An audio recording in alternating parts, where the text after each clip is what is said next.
Hi everyone, Malcolm Brody here again for Human Vortex Training LLC, talking about riding your bike out in winter weather. We're going to talk about 30 degrees and below here, and we're talking about just dress. So what's really important when we're below 30 degrees is now it's already freezing outside. How do we stay nice and safe and dry, number one, and warm when we're out there riding in winter weather and enjoying the beautiful sunny days, although they may be short? Again, we want to stay dry and warm, so what we're going to talk about again is a nice base layer, starting with the upper body. We want to make sure you can get a higher, instead of a mock neck, you can get a full turtleneck. Some of those out there will like that. And it's really important to remember that as we go through this, we want to make sure that we're keeping the wind off of our body as much as possible. So we want to have a nice medium to heavy base layer, depending on how heavy you sweat and your personal level of comfort while you're out riding there. But this is mine. I'm a heavy sweater. I like the Under Armour. This is a medium base layer for me. This is a compression, skin tight fitting, and it wicks moisture. Again, we want to stay dry and warm. So moisture wicking is important. You can also use a wool base layer. Those are phenomenal. I don't have one yet. I keep on meaning to get one, but the wool base layers, in my opinion, are the best. I borrowed a couple other people's before, and they were phenomenal. Paul, thank you for lending that to me. It changed my life.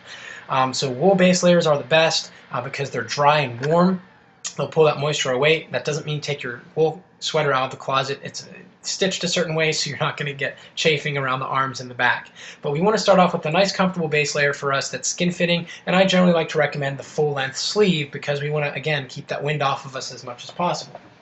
Now, next, what we can do is we can do either this awesome Champs jacket. This is the heavy winter jacket they produce. It's nice and fleece on the inside. Like we talked about last time, it has the windproof front with a little bit of at the bottom, which is not windproof, and that's wonderful. I was very happy when I rode with this because it really allows you to breathe, and it has the double zipper in the front, which is great because we can vent without exposing our chest to the wind just by zipping that lower zipper up.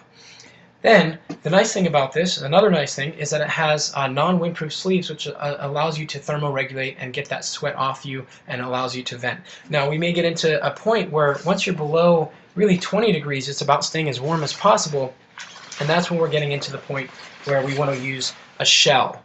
This is windproof, waterproof, so again, you want to vent the bottom. You can use this with either a nice moderate or heavy winter base layer, a long sleeve jersey you can use it with, and then you can have that medium or light base layer underneath that, and you can use that to thermoregulate, but it's about dressing in layers, so you can zip up and down 1 or 2 layers to thermoregulate.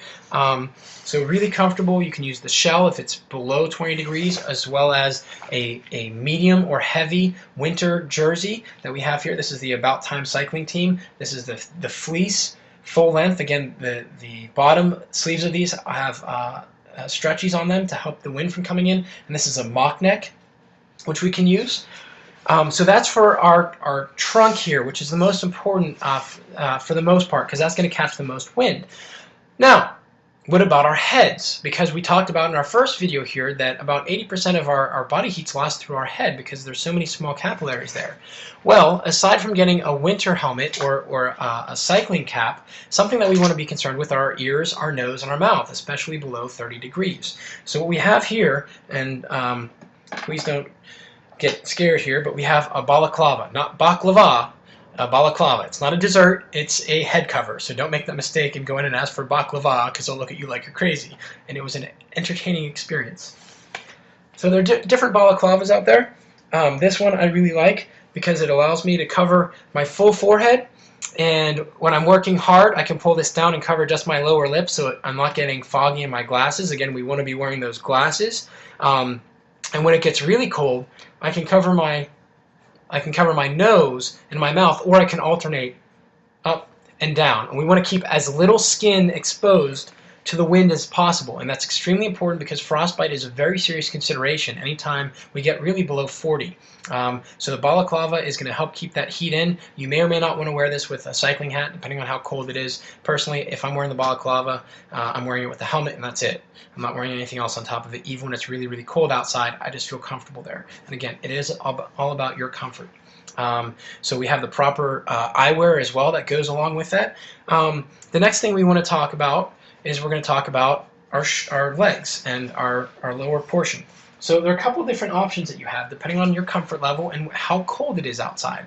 So personally, down to about 22 degrees-ish, I'll wear just these heavy, these are Champsis heavy fleece winter long pants, bib shorts. I'll wear these down to about 22 degrees. They're not a windproof front, and that's going to be a consideration because, again, you're catching all that wind on you. So you want to pay attention to the temperature outside and also how much wind is there going to be today.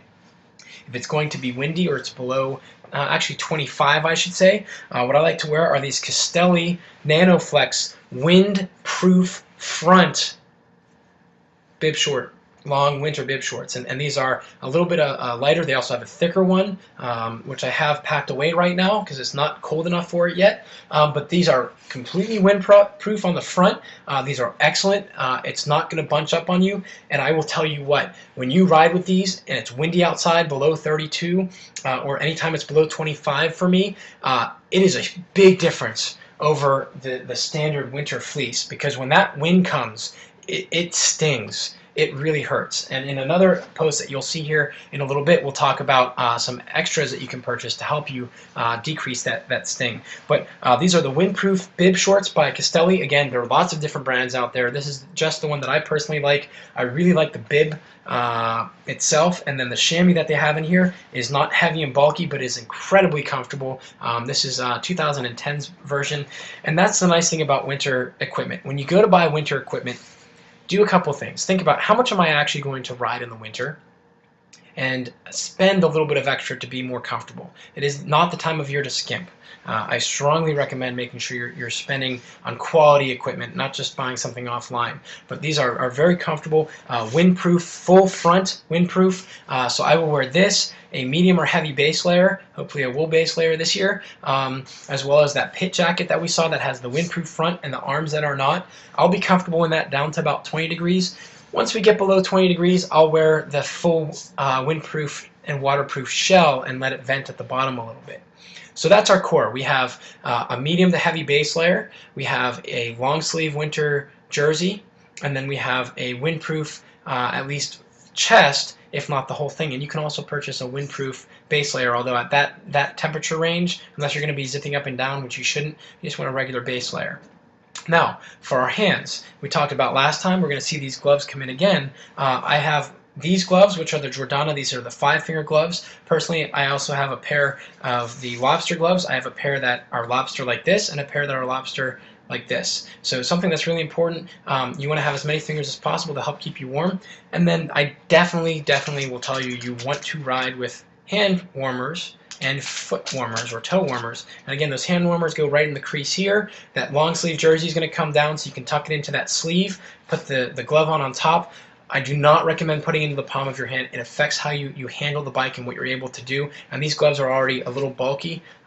These are thin but bulky for guiding a bicycle and doing the fine motor skills of changing gears. And again, you want to don't wear regular gloves because these have padding built into them and sticky to help make sure you're hitting the things. The last thing you want to do is go to change gears or grab the brakes and your fingers slide right off because it's wool or knit.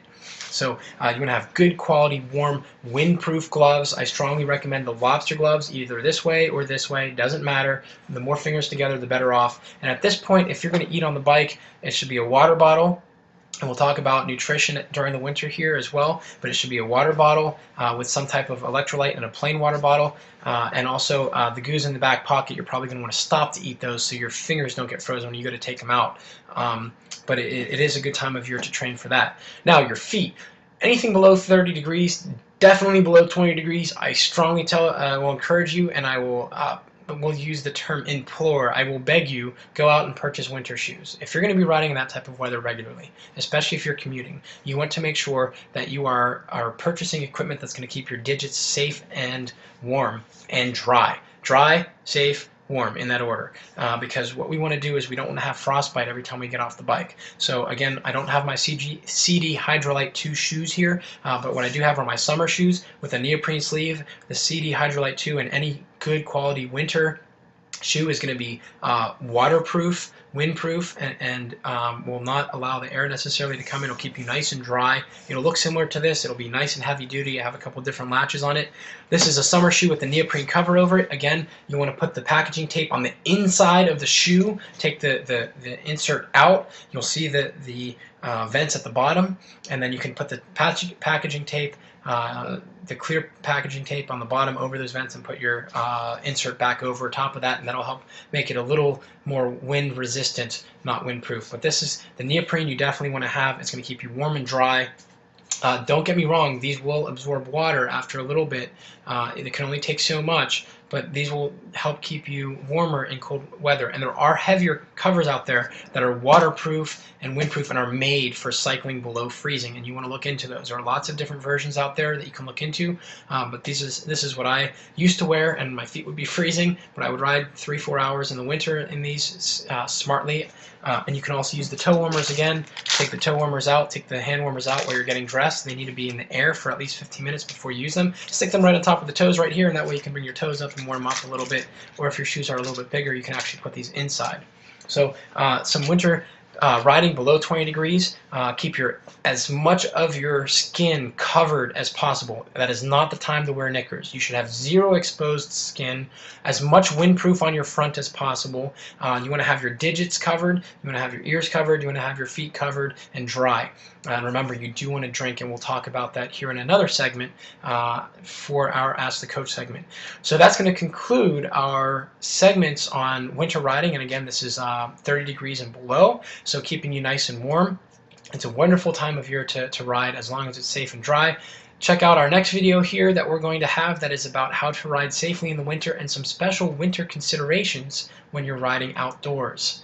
Thank you guys. Remember, train smarter, not harder. It's all about you, and enjoy that winter snow and the snowflakes when they're hitting your face as you're riding around and everybody else is stuck on the trainer. Have a great week, guys.